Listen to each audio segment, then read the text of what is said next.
All right, guys, bang bang! Super excited to have Mark here. Thanks so much for doing this, man. Really glad to be here. Thanks for asking me on. Yeah, for sure. Let's start with just your background. Like, where'd you grow up, and what'd you do, kind of before you got into technology? Well, I grew up in New Hampshire, so kind of in the woods. My dad was a software engineer, so we had TRS-80s and Apple IIs and things like that in the house. So that was super cool. So became a software engineer when I got out of school. Worked in the defense business for a little while and decided that was not for me. Didn't like working in a lead room, not in the entrepreneurial world. So then I went to Delphi Internet for a little bit. That was kind of a cool thing that got me out to LA. And I had an office right next door to Sean Connery, and I showed him the internet for the very first time, which is a pretty funny story. And I started my first company, a thing called the Palace, which was this avatar virtual chat in like '96, so very early. And it was funded by SoftBank, Time Warner, and Intel, and it was pretty big. It had about 10 million users at its peak, which for those days was just enormous, right? So that ended up there was no business model though, right? Nobody knew how to make money off of these things. We now know the answer would have been NFTs, right? Inside of a virtual world, but we didn't have that back then. And we didn't even have payment rails. Like there was no PayPal, the credit card process. We just had no way to do that stuff. So great phenomenon, but not really a business, but did sell it. So that was cool. And then did my second company, which was a thing called SuperSig, which was putting all kinds of functionality into email signatures. And that, we raised like 2.5 million for like Ron Conway and some of those folks up in Silicon Valley. I'm in LA, so up north. And that was my crash company. So so unfortunately that one didn't work out. And then a friend of mine came to me and said, well, I have a company that's sort of on the ropes. You're completely on the ropes. Why don't you come work for me for a little bit? And so I said yes. And that friend was Travis Kalanick, and later CEO and founder of Uber. He was working on his second company at the time, a thing called Red Swoosh. So I did that with him for about a year and a half, something like that. It was like maybe 4 to 6 of us in a little kind of cramped office in Westwood for about a year and a half. So he ended up selling that company, but like 8 years later, right? So and it really did not look like it was going to go anywhere for a very long time. So the story that I've heard about Red Swoosh is he basically, everyone had left, moved on to do other things, and he just was persistent as hell. And then out of nowhere, a bunch of investors started getting checks, and they were like, "What the hell is this from?" And he was like, "Oh yeah, I sold the company." Yeah, it was kind of like that. And I ran into him. I talked to him again in sometime around 2014, 2015, and I was very interested in what was up with Uber, obviously, but I was really more interested. I was like, how the hell did you sell that company, right? And it really was just a story of grit. I mean, that's absolutely true, and that is Travis. So I give him that. The real story that I've heard is that Akamai acquired another company that was in sort of an adjacent space, and they got a patent portfolio with that company. Red Swoosh had a patent that threatened that patent portfolio. So out of abundance of caution, they acquired Red Swoosh as well, not for its business, because there were no engineers. There were no engineers, there was no product, there were no customers. That's why I was like, this is crazy. And so, he had something to negotiate with, and it was the patent. So it wasn't just sort of nothing. But he was able to negotiate a much larger exit than probably another mere mortal would have been able to do, right? Because that is Travis. So that's awesome. And then what did you do after Red Swoosh? Yeah, so after Red Swoosh, I was stupid enough to start another company. And this one was a business social network. So yes, we were a competitor to LinkedIn. We started in 2002. We didn't know about LinkedIn yet because they hadn't publicly unveiled themselves. They were about 6 months ahead of us, so not terribly far. We couldn't raise money for it. So we ended up getting to about 1 million users when LinkedIn had 2 million. So, we were within shooting distance. And then IAC, Barry Diller Interactive Corp, they basically acquired us through a long sort of story, but they ended up acquiring us in 2004. And then, we didn't know how we made money. It was another one of these things. It was a great phenomenon, but nobody knew how to make money off social networks in those days. And it could have been a lot of things, right? Now we know what the answer is, but looking forward from these moments, those answers aren't clear. It could be you charge people to post, right? Or it could be it's free, but you give us your email address and we're allowed to email market to you. There were a lot of people doing things like that back then. So Diller came to us and said, great, I've acquired you. I love what you're doing. It's awesome. But all of my companies are either number one or number two in their category. So you have to pick a category of revenue and become number one or number two in that category within a year. So I said, all right. So I kind of went away for about a month to try to figure this out. And I ended up I hired Charlene Lee, who is now pretty well known as an analyst. So I worked with Charlene a lot on sort of these ideas. And I came back and I said, look, it's jobs.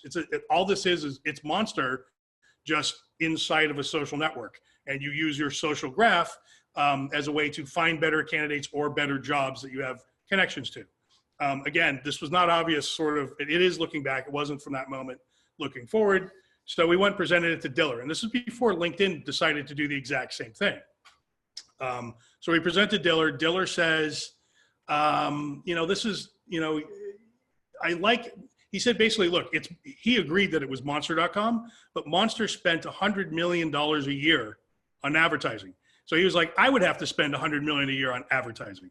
And we were like, no, look at we had the growth curve. We did have, the storied, curve going up and to the right. And we said things like geometric growth. We didn't have the word viral growth yet. That wasn't in the lexicon.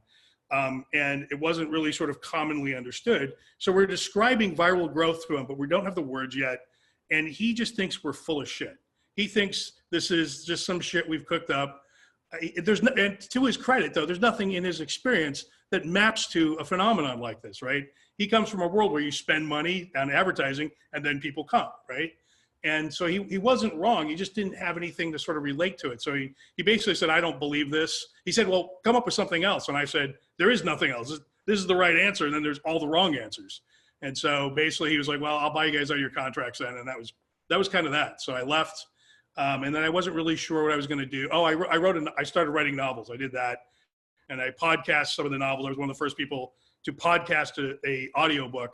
I was one of three. So we all of us ended up getting like millions of downloads because we were the only free audiobook novels in the world at the time. And then iTunes added podcasting support. So all of a sudden we were the only game in town. Right. So, and that's a whole nother, so yeah, that was this book here, which ended up getting published by HarperCollins. So that was a whole nother little adventure I went on.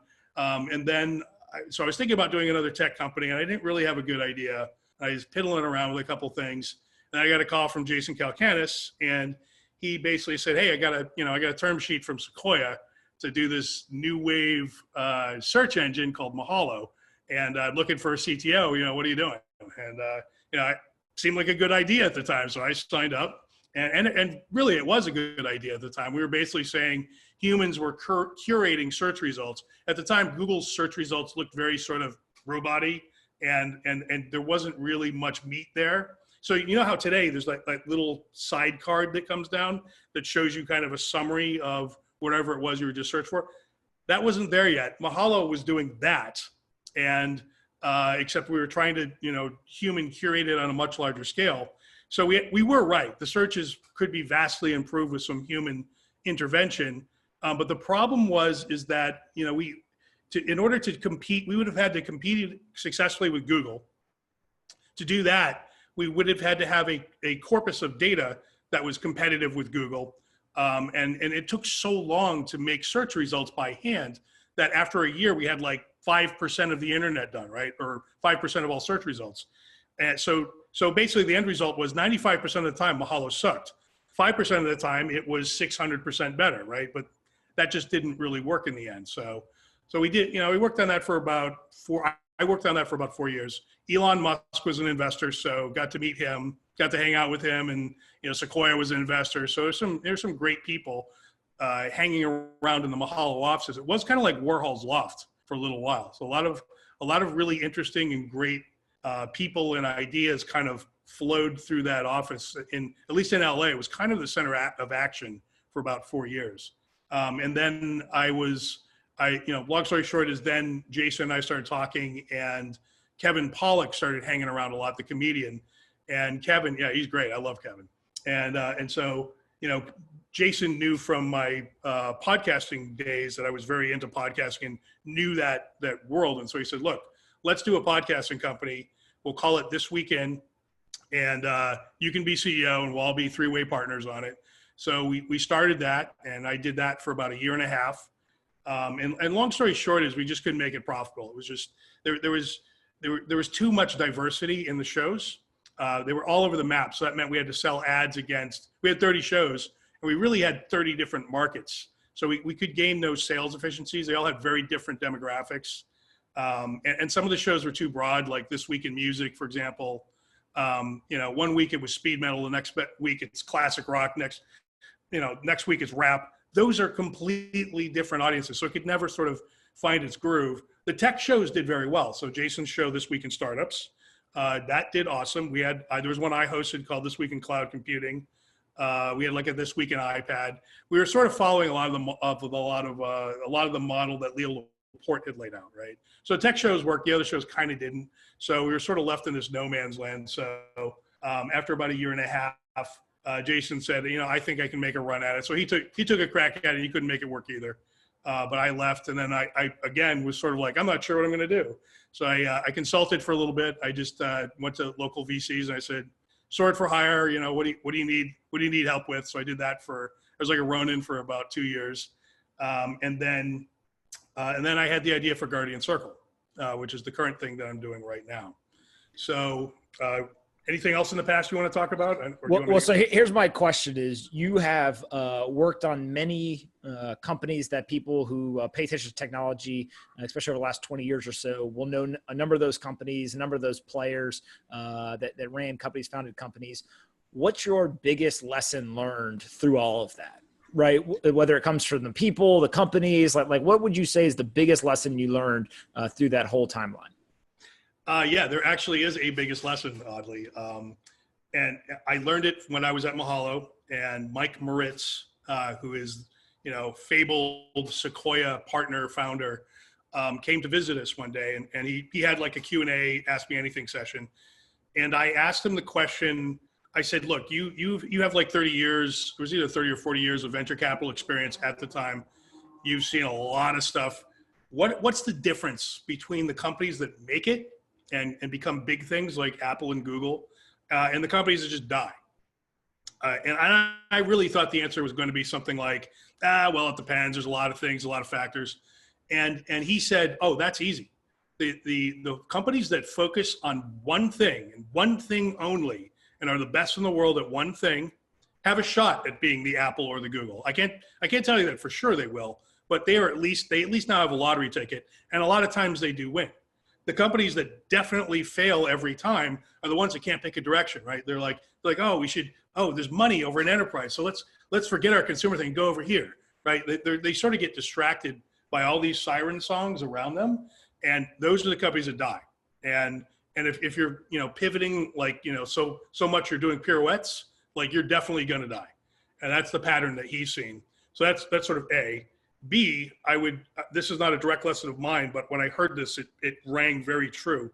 There's a guy named Bill Gross, who founded Idea Lab, and he has 30 years worth of data from that, where he analyzed, so they did a study where they analyzed what is the difference between the companies that make it and the companies that don't. He did his own sort of, qualitative, quantitative study. Is it the team? Is it the amount of money? Is it the quality of the idea? Where's the magic? And the answer was very surprising and very clear. The answer was timing. Almost nothing else mattered. The biggest coefficient of a company's success is timing. And there was absolutely no question about this. So that was a pretty surprising, but very clear finding. Yeah, it's really interesting too how when you talk to these folks who have been around for decades, right, and they've seen everything come through the door, they can boil it down to one thing, right? It's not just, it is this complex answer. It's like, no, like here is the thing from my experience that matters the most. And what that really tells you is it's like they've got the clarity of thought, and they really do understand it, right? It's kind of the adage of like, if you don't really understand something unless you can explain it to a child, like they're able to boil it down to here's the one thing that matters. Yeah, no, I know. And I have to say, I'm guilty of, look, we're founders. We fall in love with our products, right? This is a thing that I thought of. I'm super happy about it. And when I'm telling you about it, I want to, to me, it's fucking Lord of the Rings, right? And I want to take the time to craft the story, but you don't give a shit. You have a million people coming to you. You just want me to get to the point right away. And also you want the customer to get the point right away, because the customer's going to listen for like 3 seconds and, maybe do it, maybe not. So yeah. And it's, like, I'm definitely guilty of overly overly talking my products. So I have to watch out for that. I think everyone is. So let's talk a little bit about Guardian Circle. I was telling you before we started that, like, I feel like this is your guys' Super Bowl, right? So we've got a pandemic. Yes, literally. We've got a pandemic that occurred that led to this economic shock. And now we've got social unrest in all 50 states and even internationally. And so maybe just give us a kind of overview of, like, what is Guardian Circle? And then we can kind of talk about, like, why it's important given the timing right now. Yeah. So Guardian Circle is Friends and Family 911 or Community Emergency Response. So the idea is you download our app, and you get your friends, family, and neighbors to also download it. And then you connect as guardians in the system. Both of you have to opt in. It's like being friends on Facebook, right? And one of you can not guard the other at any moment you want. When you're in trouble, you hit an alert button. So the idea is push a button, help comes. So signal goes out to all your guardians. Their phones start exploding with this evil klaxon sound, which is good because it's an alert and this is an emergency. And then when they answer that alert, everyone is brought into a shared map and chat room. So in under 30 seconds, everybody knows where everybody else is, and everybody can talk to everybody else. And this is the important part. This is true whether those people knew each other beforehand or not. They all know you, but they don't know each other. But getting your mom and your neighbor talking during your emergency, difference between life and death, possibly, right? So that's the basic idea. And so what are the scenarios in which you guys kind of see this being most helpful? Is this like, hey, I'm drunk and I'm lost? Or is this a thing where I've gotten a really serious car accident? Like, help me understand kind of the situations where you guys foresee this being used. Yeah. So, well, I can tell you the situation that inspired it, which is a great example. My girlfriend had a stroke, and she's fine. I like to say that right away. So she was, but she works out of her garage. She was all alone, and she couldn't type, and she was trying to dial the phone. Like, her brain just wasn't working right. So she could have pushed a button, but that was kind of it. And I happened to come home at a weird time, and I found her and brought her to the hospital, and it all worked out.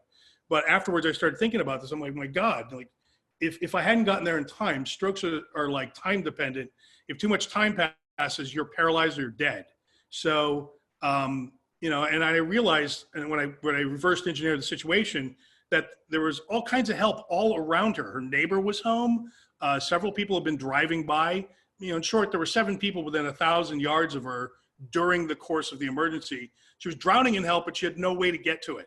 So, and I was like, well, if somebody could just push the button, I started thinking about Guardian Circle, right? Somebody pushed a button, then, and somehow we could have an Uber-like screen where instead of cars coming, humans were alerted and could coordinate. Then this would, your network is closest and can help you fastest, kind of thing, right? So that was the original. It was really about health things initially, and then as we started showing it to people, we did show it. There's a place called Crypto Blockchain Plug here in LA, and it's sort of it's in the inner city, so a lot of folks there are scared to call the cops. They're like, we don't call unless, somebody's arm is chopped off, then okay. But other than that, no. They'd rather sort of handle things themselves. So anyone that likes neighborhood watch kinds of things for whatever reason, it's very appealing to them. If you're in a remote area where the cops can't get to you, it's also very, right? It's not really a practical option. Call the cops, are gonna be here in an hour, right? That doesn't really help you. So, and then finally, women's safety is a big concern that a lot of people think of with this. So we, the X Prize people, when they found out what we were doing, they were doing a women's safety X Prize to protect women in India. And, there, when the cops come, the cops usually assault the woman also. So, right, which is just insane, right? But so the answer is not more cops, right? So, in India, they already know kind of what America is now knowing for the first time. They've known it for, a long time, that you can't rely totally on the police.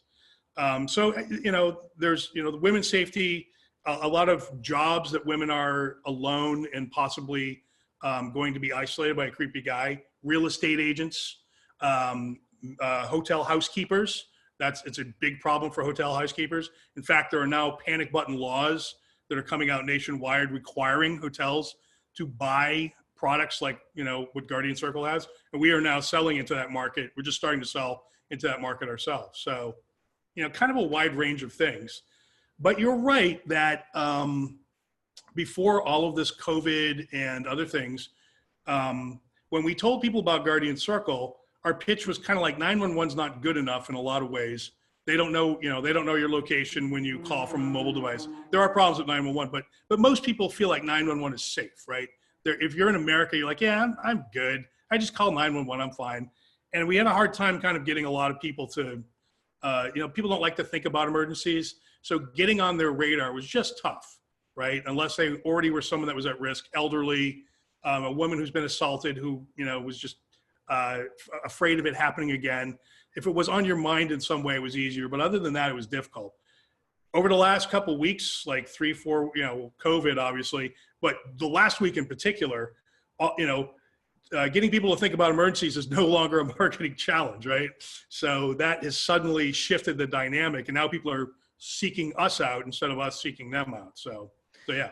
And it's the thought process that it sounds like there's kind of two camps, right? One is like, hey, the COVID crisis has made me think much more about those around me, my community, all that kind of stuff. But then two is a lot of the social unrest around police brutality and things like that. Like, I'm fascinated with the idea of creating multiple layers when it comes to community kind of protection, right? So you mentioned kind of neighborhood watch is the least lethal, easiest, kind of loosely organized group, all the way on up to we have a military that protects the United States, right? And there's a whole bunch of steps in there. What you guys have basically done is use technology to create the equivalent of really kind of a neighborhood watch that's technology enabled.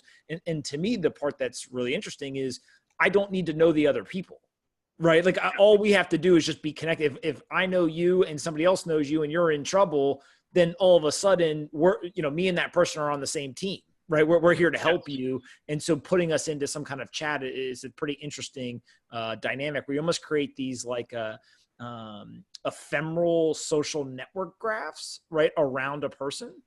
Yeah. Also, the emergency world has a name for it. They call it dynamic group management or regrouping. So, but yes, that means exactly what you just said. And that is one of the key problems to solve an emergency response, is getting all these people communicating immediately that can clear up the fog of war, if you will, around the emergency. But these people don't have each other's phone numbers. They don't know each other's names. They typically have no way to communicate or anything that puts them into communication. So we found it's kind of a hard problem to explain to someone. But during your emergency, you're like, oh shit, I really wish X, Y, and Z could talk to one another right now. It's kind of the top problem. So yeah, it's a big deal. For sure. And then I guess kind of how do you see the acquisition of users going here, right? So like, obviously before you had this whole thing where you had to convince people there's a problem and they had to use the technology. Now they're convinced. Like, what do you see kind of the change when it comes to the acquisition and marketing? Yeah, so I want to touch on one thing you said earlier, because it just reminded me of something I didn't say. When we first started this thing, I thought of it as a CDN of help, right? So just like Akamai, they have peers at the edge of the network closest to where the bits need to be delivered. And 90% of the time, that's much more efficient. But that doesn't, that doesn't get rid of Amazon. That doesn't get rid of centralized servers. You still need those. The CDN is like a booster rocket, right? And so in the same way, Guardian Circle was not meant to replace the police. It's a CDN of help.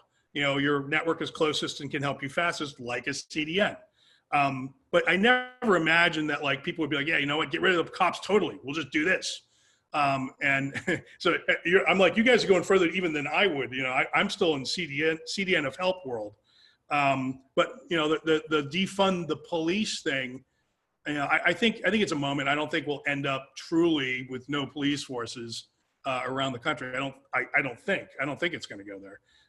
But I do think we'll end up somewhere more in the middle. So we have changed our marketing. You've probably seen some of my tweets where I've just been tweeting things out like, if things get crazier, this could help. And I have to be careful about how I say it too, because I don't want, there's a lot of people who are trying to profit off of this. And yes, we're trying to market into it, but we don't want to seem ghoulish. But the fact is, we've worked for 4 years on a product which is perfect for this moment and can save lives. So, yes, we're going to market it. I think it's okay. I don't think there's any moral qualm about doing that. But I do have to be respectful about how I do it, right? So, thinking through, the tweet very, very carefully to make sure there's no way it could be misinterpreted or taken the wrong way. That's changed. I'm a bit more tiptoey about things. So yeah, and on the defund the police and demilitarize the police, or actually disband the police, which is the new one for me. To me, it's kind of this weird situation where it would be hard to argue that the police has not become militarized. So the idea of like, hey, maybe they shouldn't be walking around with weapons of war. Okay, like I think some people, that's not that hard to get there. When it comes to things like defund, which in New York City, there's talking about taking away one of the $6 billion in their budget. Okay, so you got to make some hard decisions. That happens to every business, like got it. Where I think that, you're kind of hinting at and is going to be a hard leap for people is like the disbanding of the police. Right. And what I said to somebody the other day, and I actually think I tweeted it, was, look, if you want to disband the police, you better be like the biggest Second Amendment fan in the world, right? Because who are you going to call if you can't defend yourself and you can't call somebody to defend you either, right? You get in this weird world. So I think that it's more like the either smaller budgets or demilitarization is likely where we end up, which gives opportunity, I think, for things like this, right? That can kind of provide more of the safety component rather than the like, hey, there's somebody who just robbed me is running down the street with a gun. Like, I don't know if I'm calling my neighbor as much as I'm calling the police, right? Yeah. Yeah. So Guardian Circle can provide a much bigger buffer zone between, the guys with the guns and all these problems in between that can be solved by a lot of other people, right? So, I think we have a much bigger role. I think where this will end up is somewhere in the middle, and there will be a much bigger role for things like Guardian Circle and, a layer of community emergency response that doesn't fully replace the police, but you go through that first before, okay, this is bad enough, we'll call the cops. But I think if you get, to your point, if you get rid of the police, ultimately that just creates a power vacuum, and that will be filled by mafias and gangs. Like that's where that will go, because people, then, this thing gets crazier. People be like, someone save us. And that's when the mafia and the gangs be like, well, we'll save you, but, cost you a little money, right? That'll happen, right? That's where it'll go. So look, ask any soldier if they went to Iraq or Afghanistan. They will tell you that many people in those communities, not all of them, but many people in those communities will say, hey, when the Taliban, looked over our village, it sucked. They were super violent, but there was law and order.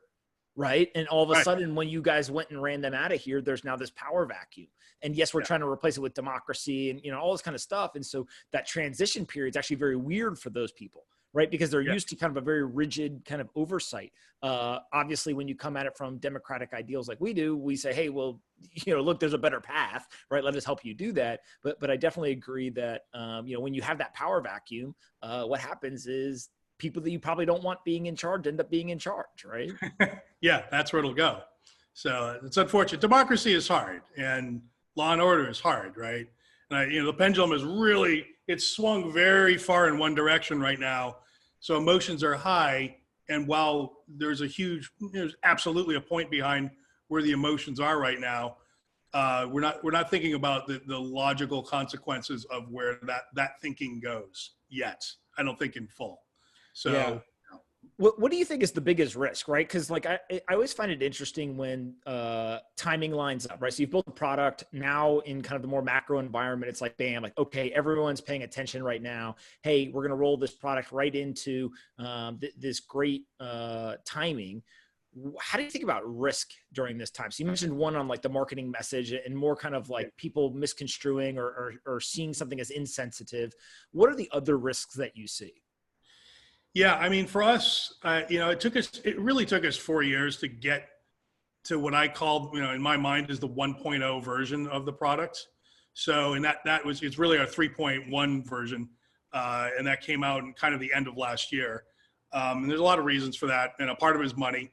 So, we did do a token sale. So we do have a token called Guard, and there's a wallet inside of the app, and you earn tokens for referring people into the network. So the more you help build the safety network, the more you earn. So, so for us, the risk had been getting too much publicity before we were ready. Now we're ready. Now we're scalable. Everything's good.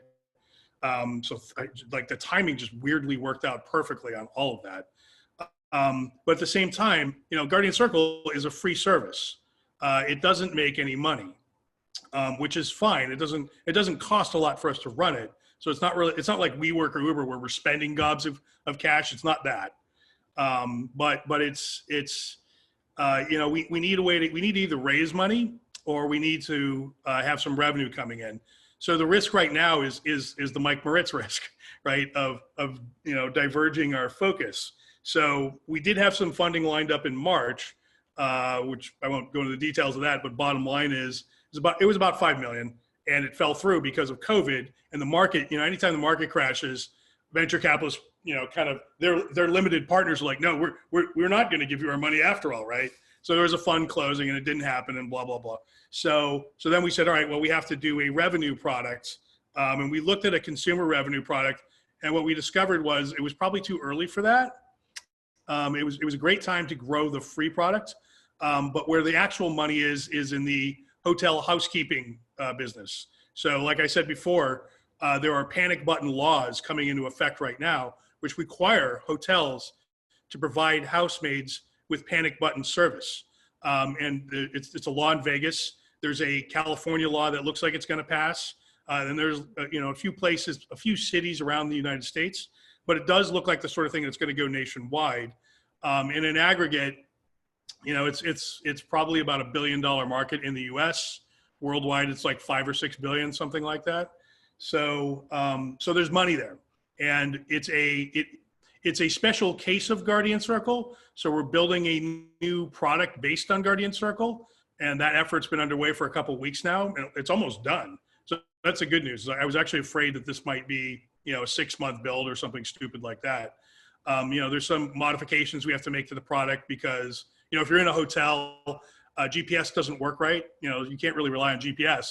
So, it's sort of a combination of Bluetooth and NFC tags, not NFC, NFC tags. So some other technologies that have to be brought into play. But the API that we made for the devices for the X Prize, that API is now reusable in this context. So a lot of the sort of ladders that we put down for ourselves, we're climbing up right now, right? Without realizing, we didn't know when we were putting those ladders down how we would use them, but they've turned out to be very useful now. But the danger is that we'll have a bifurcated, we'll have two focuses at once. We'll have the hotel business and the free product. And if we're sort of serving two masters, that will eventually, which we are right now, I'm consciously knowing that we're doing it, but at a certain point that will become dangerous for all the reasons Mike Moritz pointed out. So right now, that's my biggest fear. Yeah. And then how has it been kind of navigating this while running a company, right? So you mentioned kind of the challenges with the fundraising side, but how have other things around building a product and managing a business kind of changed due to the COVID crisis? Well, we had become a crypto company kind of around 2017 or so. And we were already working from home. So nothing changed there. We never had an office, right? But I was basically living out of hotels and planes for a good year and a half, kind of, and at kind of a crazy pace. I mean, in my life, there was regular life, and then there was internet time, regular time, then internet time, then there was crypto time, right? Which was sort of even more fast and more furious. And now there's COVID time, which is like another crank in the ratchet. And but we were already working from home, but I'm no longer traveling, so that has changed. So I mean, it was. I actually think it played to our strengths, because the rest of the world started acting like we already were. And I've heard this a lot. We were already a distributed team. We were already at home, so we didn't have to reinvent ourselves, whereas most of the rest of the world did. So the only thing that did change is I stopped traveling like a crazy man. So, which is probably good. So yeah, I don't really. I'm not sure what else to say other than that. No, it makes sense. And then I guess also, like, as you guys continue to build the technology, how do you think about kind of the international market versus the domestic market? And you mentioned kind of the India, endeavor, but one of the things I've become more and more interested in is, as people are forced to go inside due to COVID, they spend more time on the internet. And what you actually get is you get a lot more continuity in the content people are consuming, the conversations they're having, right? Like, you now, let's say that you used to go and have 10 conversations a day, and 8 of those were in your local community, whether it was at a coffee shop, at the office, whatever it was non-digital, right? And 2 of them were digital. And I'm making up kind of percentages here, right? Or numbers. Yeah. But now, if all of a sudden 9 out of 10 conversations are done online, like, the geographic barriers don't matter as much. And so you actually end up kind of colliding more and spending more time talking to people in other geographies, whether they're domestic or international. And so how do you guys think about marketing the product to international markets versus domestically? And do you see a change there based on this idea of, like, more people are living in kind of the digital economy than the analog one right now? Yeah, so there absolutely is a difference between marketing Guardian Circle internationally and domestically. Internationally, it's largely on Android, and making an app for Android is just a giant pain in the ass. You've probably heard this a bunch of times, but you get all these different makes and models, all these different screen sizes, all the different handsets are running different versions of Android. You get different carriers. And it is just a madhouse. And so, that was one of the reasons why it took us so long to get the product in shape, because we were dealing with all those problems.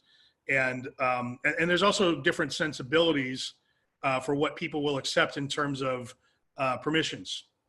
So we went through a lot of different versions of the onboarding process, specifically because internationally, a lot of people were not getting their login code, because SMS is, not that reliable outside the United States. So we had to, put things in like robocalls and other ways of getting that information. We even got it enabled. We haven't released this yet, but we did get it enabled on. And I always get this wrong. WeChat, or I can't remember whatever one of those is the most popular one worldwide. We're on that. But most of those people don't like giving access to their contacts. However, we used to have a version. So when you log into Guardian Circle, we ask for access to your contacts so that we can help you invite them to be guardians. And we used to not do this, and we found that when we didn't do it, people just couldn't. If we didn't hold people by the hand and do everything for them that we could, they never ended up inviting people to be guardians. That was very difficult, even if they got into the system. So we created an in-app contact manager and an in-app invite system, which is now excruciatingly easy and wizard-like. And it took us a long time to get there. But a lot of people internationally just don't like that. They're like, nope, I'm afraid of this for one reason or another. However, we've discovered that Americans are not. Americans are just like, yep, I don't care, fine, whatever. Great. And the Americans are much, I would say, healthier Guardian Circle users. All of them have at least 3 guardians for the most part. And even the ones that have less than that, they've invited like 5 or 6 people, right? So the behavior is that they are trying to they're trying to generate more users at all times. And they're trying out the alerts, they're doing practice alerts. So they get it. And there are pockets of the world that do get it, but by and large, it's been more difficult to kind of get it out to them. So the latest version, so we just made a version of Guardian Circle because of the international users, which is now the mainstream version, where we actually don't require access to your contacts, but you can't send out invites to people. You can only receive them. But once you are guarded up with someone, you can send alerts to them and they can send alerts to you. So the product is fully functional except for the outbound invite portion of it. So, and to be clear also, the other big thing we ran into was both domestically and internationally, when we didn't do the contact manager and sort of cleanse the contacts, there is a lot of bad data in people's contact manager, just tons of it. And they just don't think about it. So they would send out invites to landlines and then call us and be like, it's not working. Your product sucks. And then we figure out, oh, you're sending an SMS message to a landline. That's why, right? But people just, it's not in their nature to sort of, you have to do those things for them. So, and that's true. That's unfortunately true of Americans as well as people internationally. So yeah, it's super interesting to me too, how you start thinking about like the cohort analysis around, how valuable is a user that's got 3 people who they've connected with versus 5 versus 1, and internationally versus domestically. Like you can really kind of dig into this. And part of this is when you have almost these like micro social networks to some degree, really what you're doing is you're trying to find who's the person who's the most connected, who also is most bought into the mission, right? Because if they're bought in and they've got a large network, then they can kind of pull a bunch of users with them. And I've seen a lot of companies who successfully have done that. And then others who they knew that's what they needed to do. They just were unsuccessful in being able to locate, who's that person who their social group will actually follow. Yeah. Yeah. I mean, the thing is with Guardian Circle, let me start here. For LinkedIn or Facebook or MySpace or whatever, in order for it to be valuable, there have to be a lot of people on it, right? So you don't go to it. It's like a nightclub, right? You don't go to it unless a lot of other people are there, right? So, however, in our universe, Guardian Circle is 100% useful if you have 2 to 5 guardians. It doesn't matter how many people are on Guardian Circle. You still have 2 to 5 guardians. You're not really interacting with anyone else. So in that respect, we're not really chasing the people that have like millions of followers, like if we were Twitter or Instagram or something like that. But for those people, I mean, one of the reasons we did the Guard referral program is to give those people links. So as they recruit people, you don't have to be guardians with them. You just have to, if they use your link and get in the system, you earn Guard for doing it. So, that's one way we're trying to engage with that, I guess. But other than that, not really. Yeah. Where can people go find more about Guardian Circle? Well, we are at guardiancircle.com, and our Twitter handle is at Guardian Circle. So we're pretty easy to find, and we've been pretty good about being very visible, I think. So there it is. Got it. And then I wrap up every episode with the same 2 questions. The first one is a super serious one, which is what's the most important book that you've ever read? If we're talking about business, I'm a big fiction. Well, I write novels, so obviously I love fiction. So that's one answer, but I won't get into that. Well, I'll get into it real quick. So I love this series of books called The Chronicles of Thomas Covenant the Unbeliever.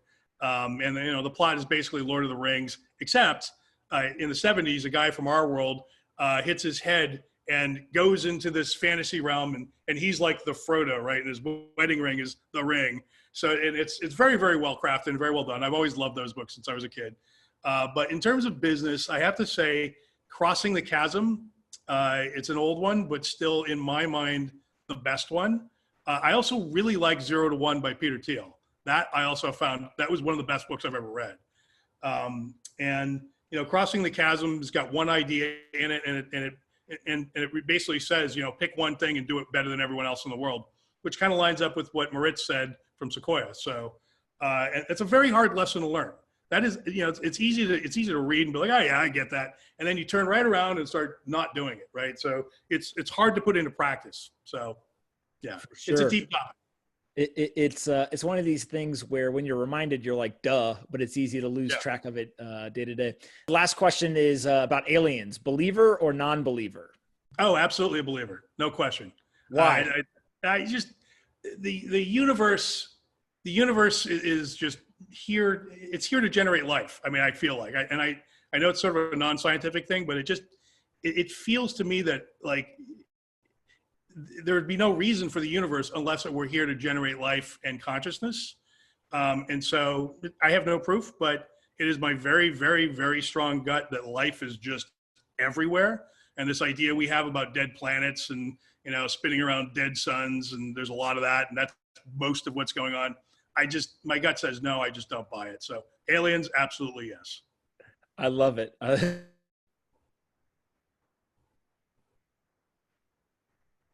This up. Okay. What one question do you have for me to finish this up? Oh, what is the most interesting crypto project other than a coin like a DApp that you have seen lately? Like what's exciting you right now? Is there anything, or is it you're just kind of watching? I mean, I am notorious for just Bitcoin. Yeah, Bitcoin. Look, we've made a bunch of investments in different companies. I won't play favorites among all of the children, if you will, but totally. by far, I mean, Bitcoin is so head and shoulders above everything else, and really from a global importance standpoint, in my opinion, right? If this ends up doing what we think it should do in terms of assuming a certain role in the world, it'll be one of the greatest technological innovations, in human history, let alone in our lifetimes. And so I think that it's just really, really crazy that we get to live through this. Yeah, I agree. Bitcoin, I still say that it's more important than the internet. Look, if software's eating the world and it's mostly the internet ate retail, books, movies, telecommunications, and then that's kind of it. I mean, that's not nothing. That's a lot, but that's kind of it.